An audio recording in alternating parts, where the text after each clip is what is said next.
Ladies and gentlemen, the 45th and 47th President of the United States, Donald J. Trump.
Ladies and gentlemen, the 45th and 47th President of the United States, Donald J. Trump.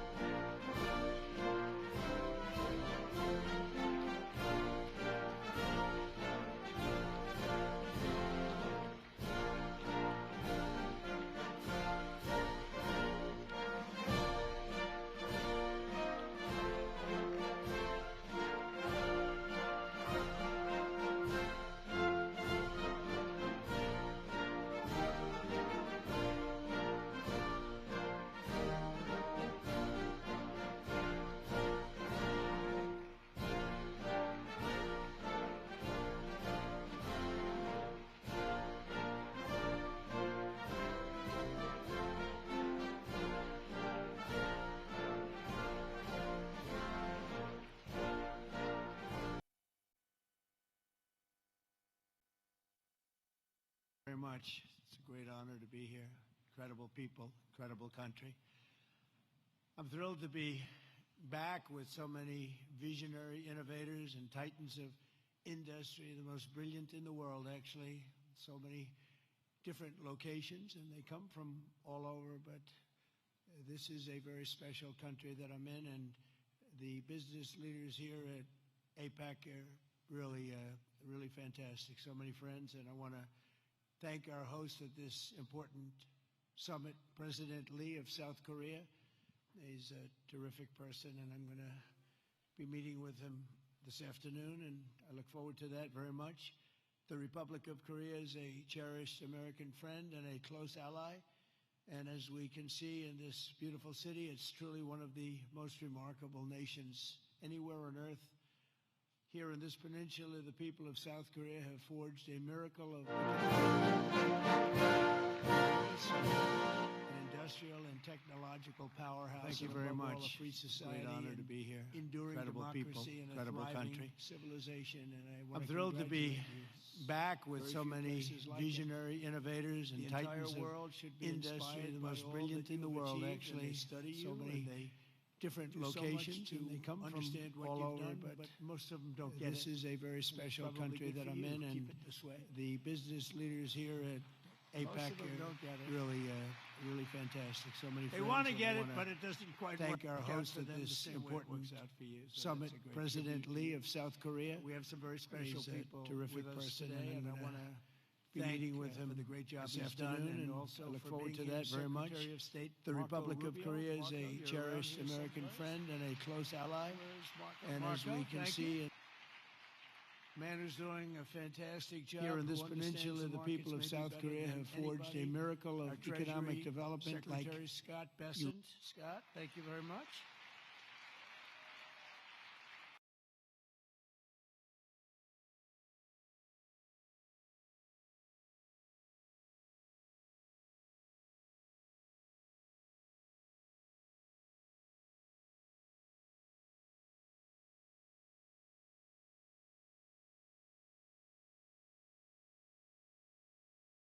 Howard Lutnick, Secretary of Commerce. Thank you, Howard. U.S. Trade Representative, Ambassador Jameson Greer, is a fantastic person. And your Korea's Minister of Trade, Industry, and Resources, Mr. Jung Kwon Kim, who's an incredible man, actually. My people say he's very tough, however. We wish we had somebody of a little bit lesser caliber, but they decided not to do that. And so many other distinguished guests are here, so I just want to thank you very much. It's an incredible room. It's a beautiful room, by the way. All those beautiful people up there, so high up. This place is packed. Thank you. Thank you very much. But as you know, APEC unites Pacific nations around our growing economies and promoting our shared interests, and today I come with exciting news from one of the largest Pacific nations. We'll call ourselves a Pacific nation, but one of the largest of them all, the United States of America. I'm pleased to report to you that this afternoon, after 4 years of weakness, disaster, really decline, America is back, and it's back stronger than ever before. We're doing numbers that nobody's ever seen before. We're the hottest country in the world, actually. I say that with other countries represented, they admit it, but I do say it very proudly. 1 year ago, our country was in very, very serious trouble. Some people thought our country was dead. Now we're literally sort of an inspiration to a lot of other countries. We are indeed, I use the term hottest country, but we're the hottest country anywhere in the world by far. The United States is blessed with right now, the strongest economy, the strongest borders. This all happened over the last 9 months. The strongest military, the strongest friendships, and the strongest spirit of any nation on the face of the earth. This is a golden age. In a short period of time, I knew we could do it. I didn't know we were going to do it this quickly. It's a little bit more than 9 months. So in less than 1 year, we've secured commitments for over $18 trillion of new investments. As an example, the previous administration, in 4 years, they did less than $1 trillion. I think much less, actually. And it hurt our country very badly. Who would have known? But we're going to be 18, so I figure that we'll probably be at 20 or 21, maybe even $22 trillion of investments coming into our country by the end of the first year of my second term. And, we had a tremendously successful first term. We had the strongest economy in history for our country, the strongest we ever had. But this is, I think, blowing it away. We have great policy. We have some very good things happening. The stock market, as you know, has set 45 all-time highs since in a period of, that's pretty good, in a period of 9 months, breaking new records week after week, including one just yesterday. We set the record GDP growth in the second quarter, and that's with all of the things that we're doing. When they are built in a year, in 2 years, we're going to go through the roof. I mean, we're going to see numbers that I don't think I've ever seen before. But even during this period of a little bit of a period of transition, you could go, because I think we're in an economic revolution in America. We went at 3.8%, up 3.8% GDP, triple and even quadruple the rate that a lot of people thought we'd be. They thought that during this period that we'd be at a much lower rate. Some people predicted 1, 1.5, and we're going to be very close to 4. The next quarter, we're expected to be at about 4% growth. And after that, I mean, I can't even predict, because when all of these factories that are moving in, the car plants are moving in. Yesterday I was with Mr. Toyota in Japan, and he's just announced he's going to spend, they are going to spend $10 billion, and they're going to build new car plants, and they're going to build them in numerous states, about 6 or 7 different states. And we're bringing our car industry back. We're bringing AI. We're leading everybody in AI. We're leading every nation in AI by a lot. In 9 months, we've lifted over 600,000 Americans off food stamps. Wages for workers are rising at the fastest pace in more than 60 years. And meanwhile, energy prices are down. Gasoline prices are down. Grocery prices are down. Mortgage rates are down, despite the fact that we have an incompetent head of the Fed. He's incompetent. I call him Jerome Too Late. He's always too late. Jerome Too Late Powell. But he's out of there in another couple of months. We'll be very happy about that. We'll appoint somebody that we will like. Because we should have the lowest interest rates of any country. Because without us, there are no other countries really. I mean, the whole thing falls apart. You know, America always had the lowest interest rates, and now we don't do that. We're like number 28. It's ridiculous. And we're a much different country than we were 2 years ago or a year ago. But you know what the crazy thing is? In the old days, I call it the old days. I'm a little bit older. I'm looking at all these young, brilliant faces. So I'm just like, a couple of years older than you, just a couple of years. But in the old days, when you announced good news, the stock market went up. You announced good news, the stock market would go up. Now when you announce good news, the stock market goes down, because people say, oh, that's terrible. You're doing well, it's terrible. Interest rates will go up. So they think because of that, interest rates will go up because that. It's inverse of what it should be. We're going to go back to the way it used to be. When we announce good news, the stock markets are going to go up. And that's the way it should be. And we're going to really ride that very hard. And when we announce good news, we're not going to have a Fed that's going to raise interest rates because they're worried about inflation in 3 years from now or something. When we announce good news, we want the stock market to go up, not to go down. And the scourge of inflation we inherited, the worst inflation ever that we've ever had. I inherited from incompetent people, and now we're down to a very low rate of inflation, 2.7%, and it's going to be a little bit lower than that. It's almost a perfect number. Believe it or not, you don't want to have zero. You want to have like 1% to 2%, and we're very close to that number. But we had inflation the worst in the history of our country. But factories are booming in the USA, and manufacturing productivity is rising 5 times faster than it was just 1 year ago. Think of that. Steel production is way up by 155,000 tons a week. Oil production is through the roof by 500,000 barrels a day. And mining of clean, beautiful coal, I call it clean, beautiful coal, is up by 2.6 million tons every single month. And we brought coal back into the picture. What you can do with coal today is incredible. So I call it clean, beautiful. I don't use the word coal, I say, because it's got a little bit of a problem, public relations-wise, the word. So we call it clean, beautiful. My administration's not allowed to use the word coal. They have to say clean, beautiful coal. We've given it a new name. It's a three-name deal.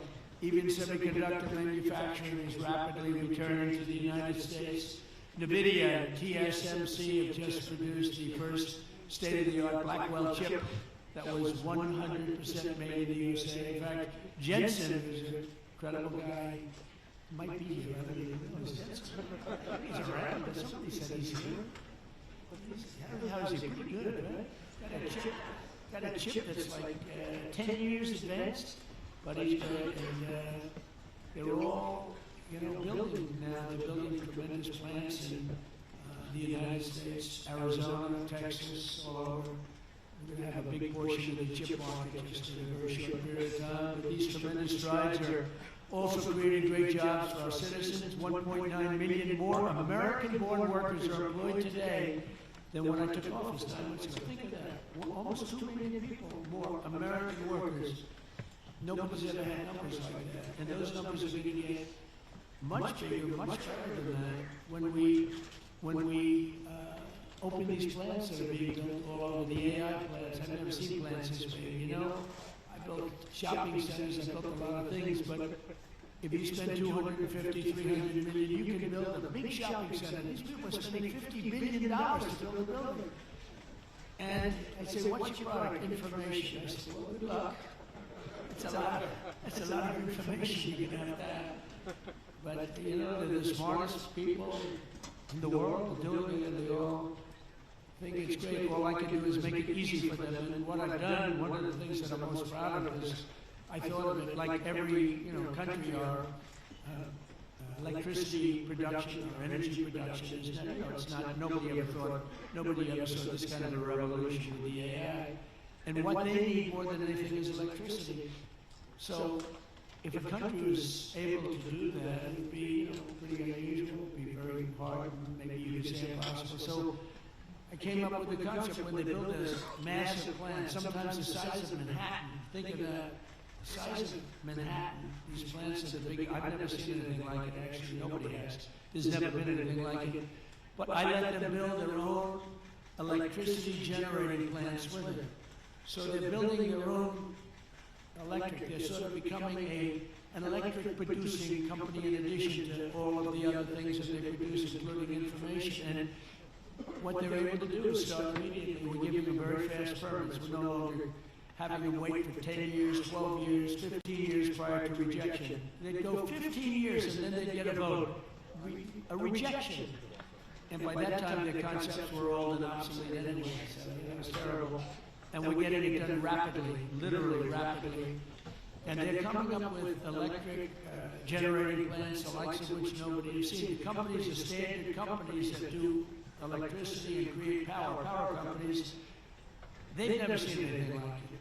Because we have a level of genius, a level of people that are designing things that nobody's ever seen before, that produces vast amounts of electricity for their plant. And if they have extra electricity, they sell it back into the grid. So they really, it's really been amazing. And it allows people to start building immediately, and they can't blame the government. They won't blame me because I didn't produce enough out of the grid that's 200 years old. So we have more people now working than at any time in the history of our country. And we've sort of just begun. It's hard to believe, actually, if you knew where we were 2 years ago. All of this is incredible news for Americans and for nations around the globe, and it is for South Korea because we're partners. We're serious partners. We're wedded, and we have a very special relationship, a special bond. In fact, we're working with you on shipbuilding, where you're going to come in. We were the #1 in the world during World War II. We produced a ship a day. Can you believe it? Tankers and freighters and this, a ship a day. And today we're not really building ships, and we're going to start, and we're going to have a very thriving shipbuilding industry, and we're working it with South Korea very much so. In fact, some of the people in this room, they bought the Philadelphia shipyard. I think it's going to be one of the most successful yards in the world, anywhere in the world. It's great. Known for incredible production years ago, and sort of through bad management or bad thinking by people that were prior to me. I mean, you have to blame the president. You can give the president credit or blame the president, but I blame the president. They allowed the shipbuilding industry to go away, essentially, in our country. We're going to bring it back very, very powerfully. When America thrives, our partners thrive, and our alliances thrive with all of the countries. The Indo-Pacific thrives, and that's good for all of us. The entire world becomes safer and wealthier, greater than ever before. We get along with a lot of countries. We solved a lot of wars and a lot of problems, and that's all good for all of us. Extraordinary American turnaround that I've just described has been achieved not by just continuing business as usual back in Washington. If I didn't win the election, and we won it in a landslide, we won by tremendous numbers. I had a whole thing too big, you have to say, too big to rig. We didn't want any rigging. We had these great polls going in. They said, don't believe the polls. Pretend we're 1 point down. Always assume we're 1 point down. And everybody voted. We won in a landslide. We won all 7 swing states. You have to win the swing states. And we won all 7, which is something that rarely happens. But to win the popular vote by millions, we won everything you can win. The Electoral College by a tremendous amount. We won in counties. They have counties, thousands of counties. And we were 2,700 compared to 525 actually. So think of that, we were 2,750 compared to 525. And that's why the map shows all red, red being Republican, not something else, red being Republican. Only if people understand that. My administration has rejected the old model of incompetent government that punished success and rewarded failure and made building anything almost impossible. When you come into our country, many of you are doing that, but when you come into America, you're going to get service like you've never seen before. Quick permits, and we want safety, we want great environmental, we want everything good, but it's going to go quickly. We're rewarding those who build and create and hire and invest in the USA, and we're making America the best place on earth to do business, and that's what it's become very quickly. We have some wonderful people. Lee Zeldin, environmental, is incredible. He gets the right result quickly and makes sure that people do the right thing. But we will have the best tax rates, the lowest energy costs. We have the lowest energy. We have tremendous amounts of energy, more than anybody else. We have the most oil and gas and coal, more than any other nation on earth. So that's a big advantage that we have over others. We have the lowest regulatory burden. In my first term, we cut more regulations than any other administration in history. We're going to do about the same level right now, or more if we can. The most advanced technology and the fairest trade deals anywhere in the world. And for decades before I took office, our country was run by legions of bureaucrats who were always looking for a reason to say no. Why? How can we say no? They wanted to say no. They thought that was their job. It's really just the opposite. We work to say yes. So now we have a president of the White House who cuts through the red tape and excuses. We don't stand for excuses, and says yes to big ideas and bold initiatives and grand ambitions so that America can have great industries, great dreams, and to be the greatest nation on earth, which is where we are now, actually, in a very short period of time. We're rebuilding things that are incredible. We have the strongest military in the world. We have the best equipment. We have the best manufacturers of equipment. And South Korea is buying a lot of our weapons. We make the best. We have planes, just about everything other than ships, and we'll be there very shortly with ships too. But the only reason it's not ships because, I don't know, for some reason they stopped doing that. I guess they went on to other businesses, but there's some basics in life, and one of the things you need is ships. I always say you need steel, you need aluminum, you need this. There are things you don't need. A lot of things that a country doesn't need, but things you need steel.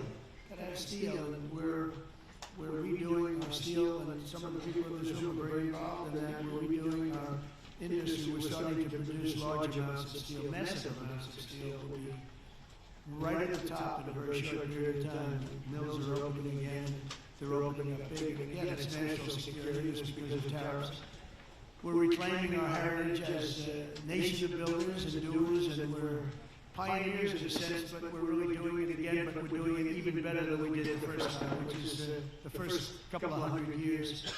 And we're pursuing this vision with unrelenting drive and really unprecedented success. In July, I proudly sounded law. It was very important. I went into the archives. We looked at every possible thing you could look at, and I signed into law the largest tax cuts in American history. And as you remember, in my first term, we cut taxes from 39% down to 21%. And now we've done even better than that, putting more money in the pockets of American families that make up the largest consumer market on earth for businesses and manufacturers like those in this room.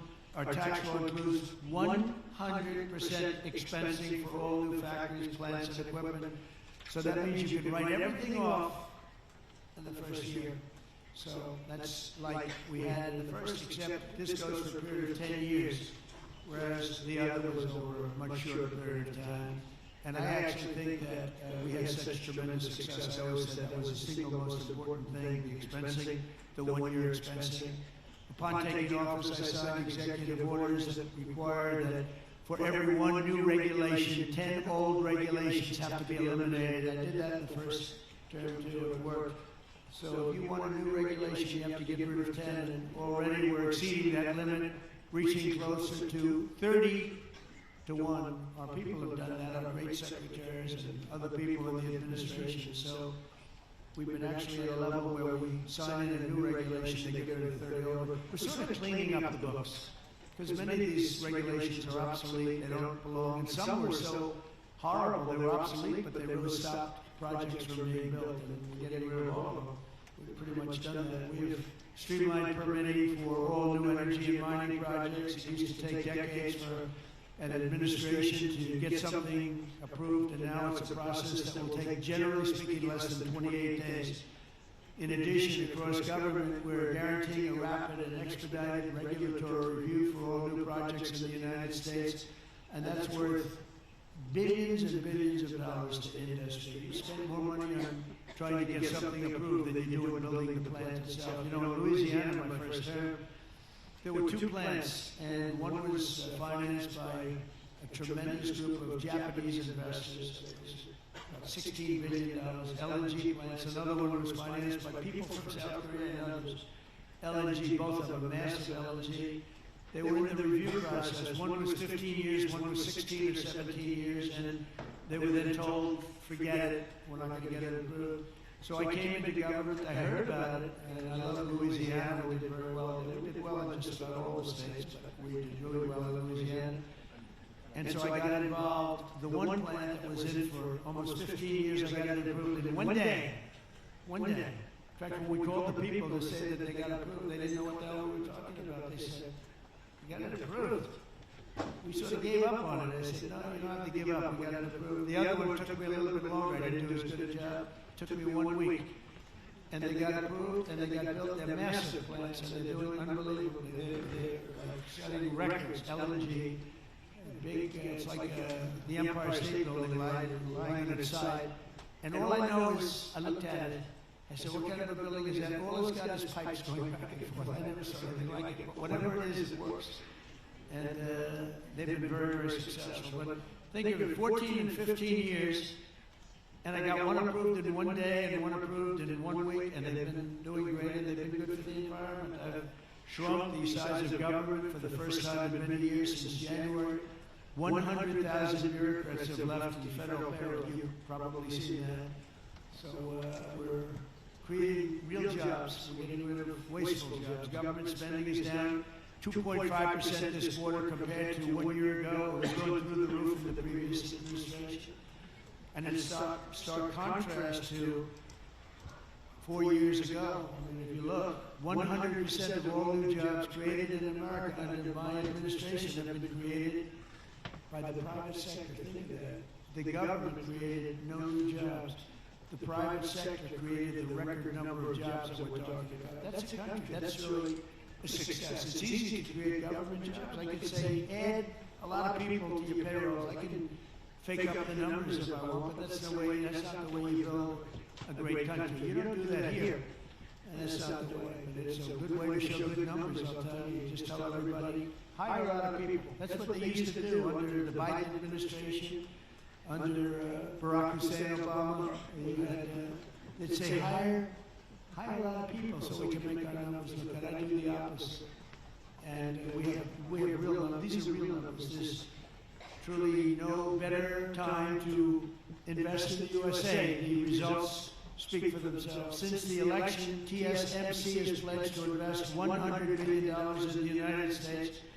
So they're coming in from Taiwan. We have tremendous numbers of companies coming from Taiwan and building in the U.S. Apple, $600 billion investment. Hyundai, $26 billion. Micron, $200 billion. SoftBank, Open, AI, Oracle, over $500 billion. Amazon, $35 billion. Pfizer, $70 billion. Jera, $200 billion. Google, $25 billion. NVIDIA, $500 billion.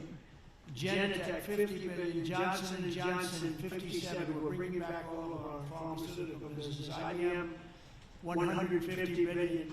AstraZeneca, $50 billion, among many others, many others. Too many to talk about.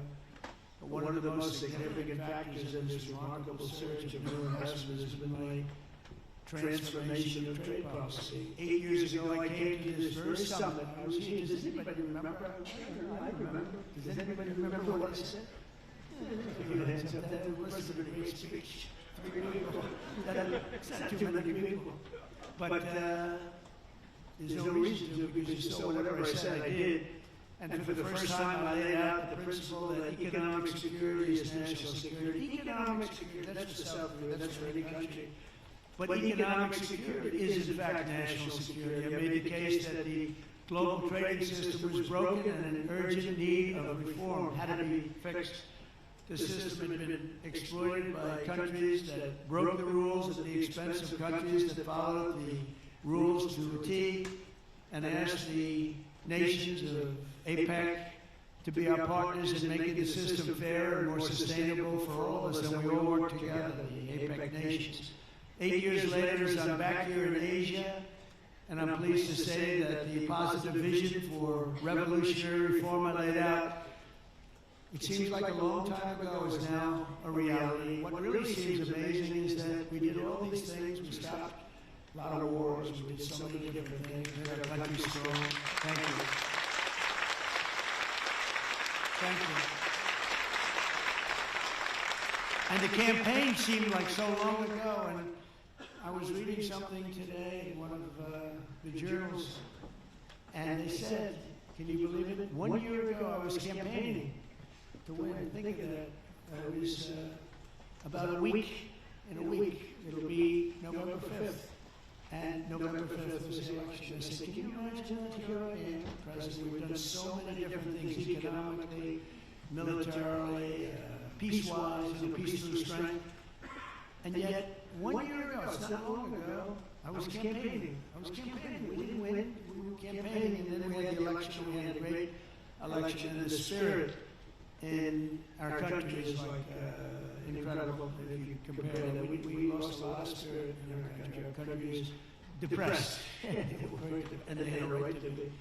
But around the world, we're signing one trade deal after another to balance our relationships on the basis of reciprocity, a very important word. On this trip alone, I'm signing groundbreaking agreements with Malaysia, Cambodia, Japan.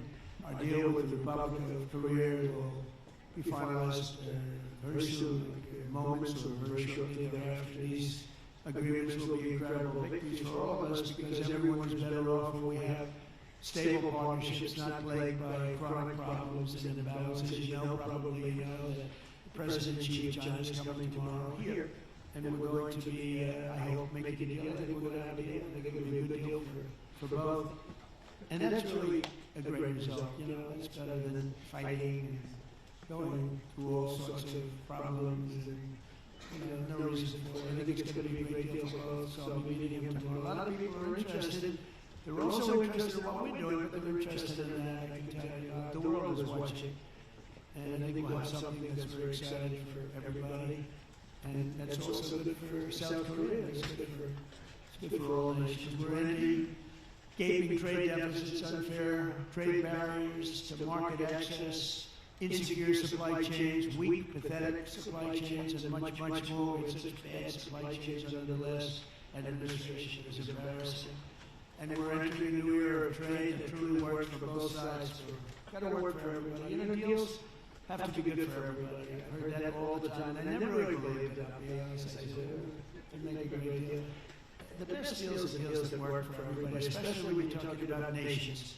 You know, when you're talking about nations, it really is a little bit different than you're doing a business deal and you want to just rip their hearts out, right? These guys know what I mean.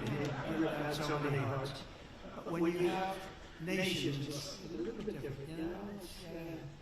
You got to all balance out a little bit. When I announced reciprocal tariffs last April, some people thought it was wonderful.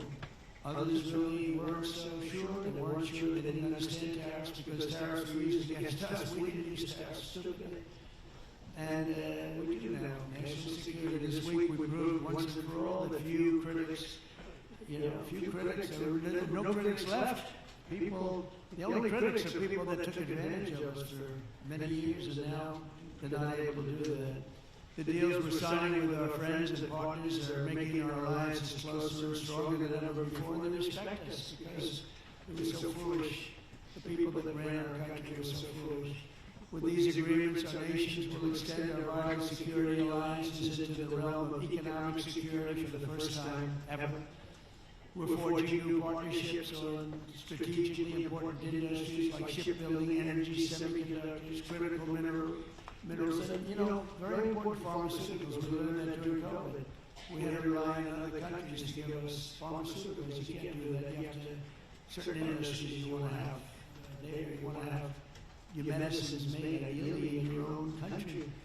Many of our agreements also include deepening collaboration of industries of the future, such as nuclear, quantum, artificial intelligence, where America is number one by a lot. Actually, we're really number one by a lot. We're number one in the military consequence. We're number one in the military, the quality of the weapons.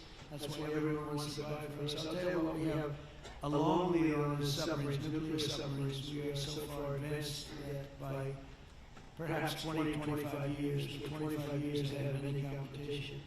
And not only are the tariffs strengthening our alliances, they're also bringing peace to the world. On Sunday in Malaysia, we signed the Kuala Lumpur Peace Accords, ending forever the war between Cambodia and Thailand. Thank you.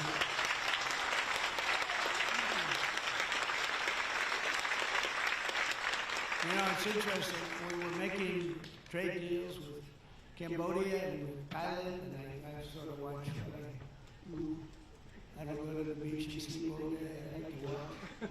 And I see Cambodia, Thailand, among many other nations. And this is true for numerous other deals too. But I see Cambodia, Thailand, and I read a front page story about the fact that there were thousands of dead people all over the border. And they fought for a long time. And I said, wait a minute, we're making deals? And they're starting a war? They were just starting. There was thousands of people were killed all over the border. There are two borders. And I said, let's call ahead. I didn't know the heads of either one. I called, they were both great people and sort of reasonable. I said, listen, you want to trade? We're not going to make a deal with you. We're going to call Cambodia, Thailand, I call Cambodia back and forth. And after about 2 days, we ended up with the help of Malaysia. Malaysia was like a mediator. We used a beautiful facility in Malaysia because it was too hot. And I don't mean hot weather-wise, I mean it was hot. It was too hot. Bullets flying all over the place. And Malaysia was fantastic, and they helped implement it. The Prime Minister was great guy, just left him. And within 2 days we signed a deal. Two people came in, they were like best friends. It was a beautiful thing. We saved probably millions of lives. They've had a tempestuous relationship. I said, for how many years? 500 years. That's a long time. That's a long time. But we think this is going to be, hopefully, I use the word everlasting. Same thing in the Middle East. We hope it's going to be everlasting peace. They've never had peace. 3,000 years and we signed in the Middle East. But I've ended 8 wars in 8 months, and in many instances, trade has played a big part in getting those wars ended. On top of it all, tariffs now projected to reduce our deficit by $4 trillion over the next 10 years, and I think actually much more than that. That's national security, because you can't have deficits and you can't have debt all over the place. And it stops inflation and strengthening the dollar and ultimately balancing our federal budget, which I think we're going to do very quickly, only because of our policy of fair tariffs. And for any company that does not wish to pay a tariff, I say, you could build your factory in America. If you build your factory in America, there's zero tariffs. But, again, going back to the wars, it's so important. If you look at India and Pakistan, so I'm doing a trade deal with India, and I have great respect and love. As you know, for Prime Minister Modi, we have a great relationship. Likewise, the Prime Minister of Pakistan is a great guy, the Field Marshal. They have a Field Marshal. You know why the Field Marshal? He's a great fighter. He's a great guy, too. And so I know them all. And I'm reading that 7 planes were shot down. They're going at it, and they're really starting to go at it. This is a big thing. These are 2 nuclear nations. And they're really going at it. And I called Prime Minister Modi and said, we can't make a trade deal with you. No, we must make a trade deal. I said, no, we can't. You're starting a war with Pakistan. We're not going to do it. Then I called Pakistan. I said, we're not going to do trade with you because you're fighting with India. And you have 2 nuclear nations. And they said, no, you should let us fight. They both said that. They're warring. They're strong people. I'll tell you what. Prime Minister Modi is the nicest looking guy. He's old.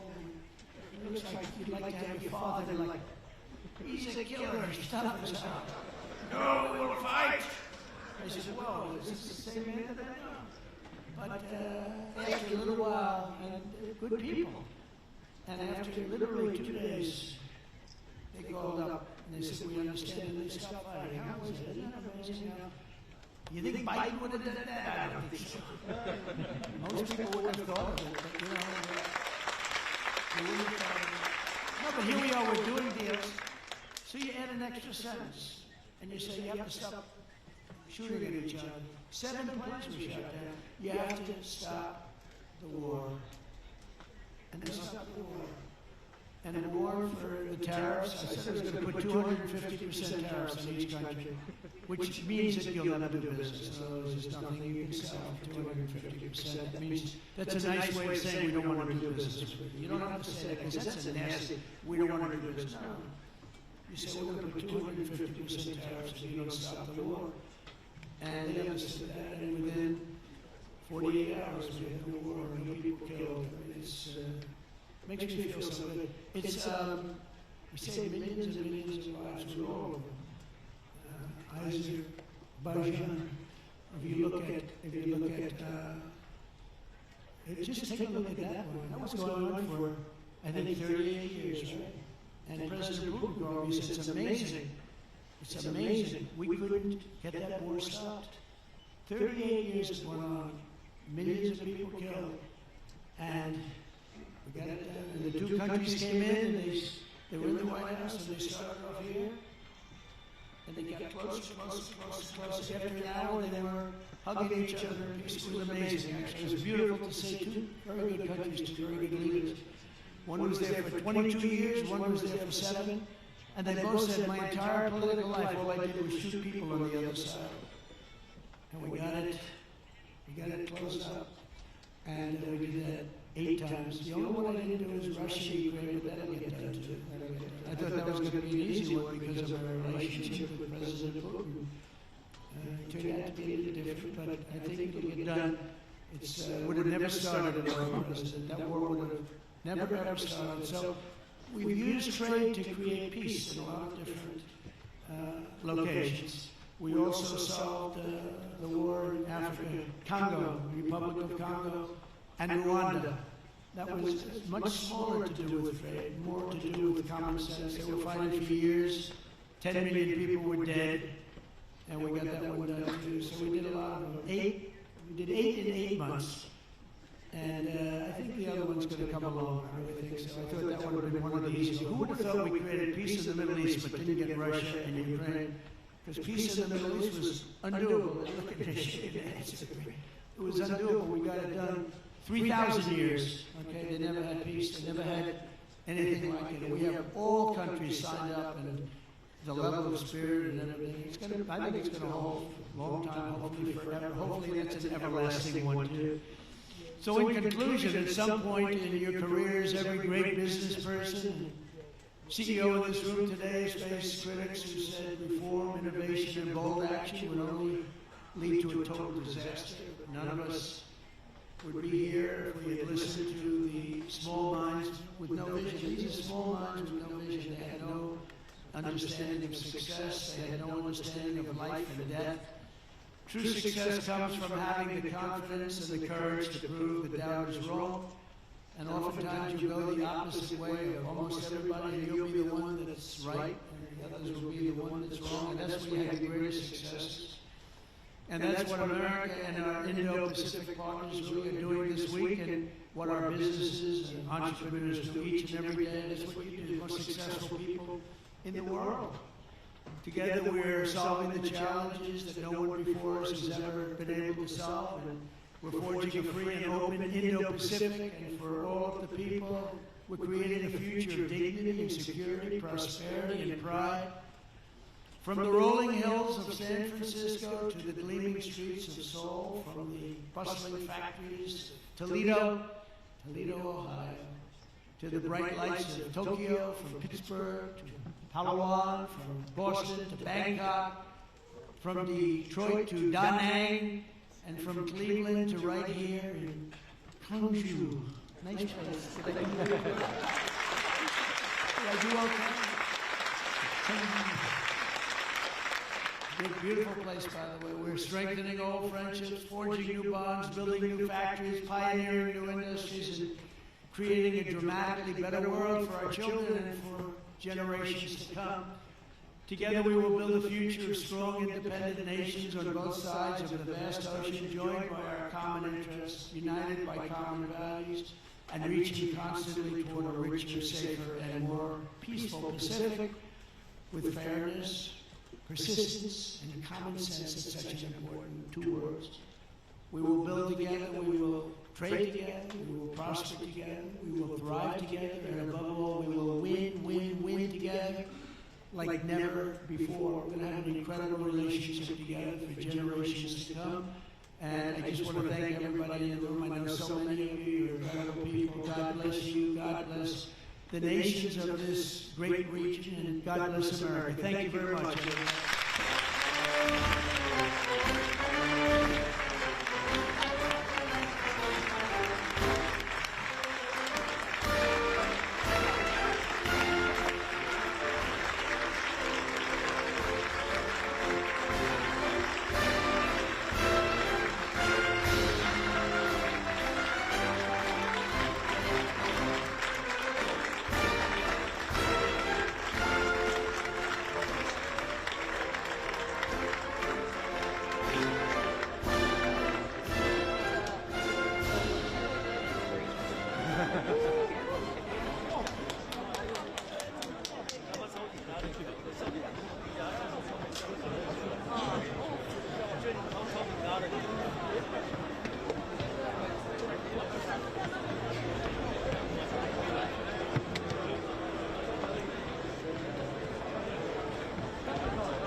效果要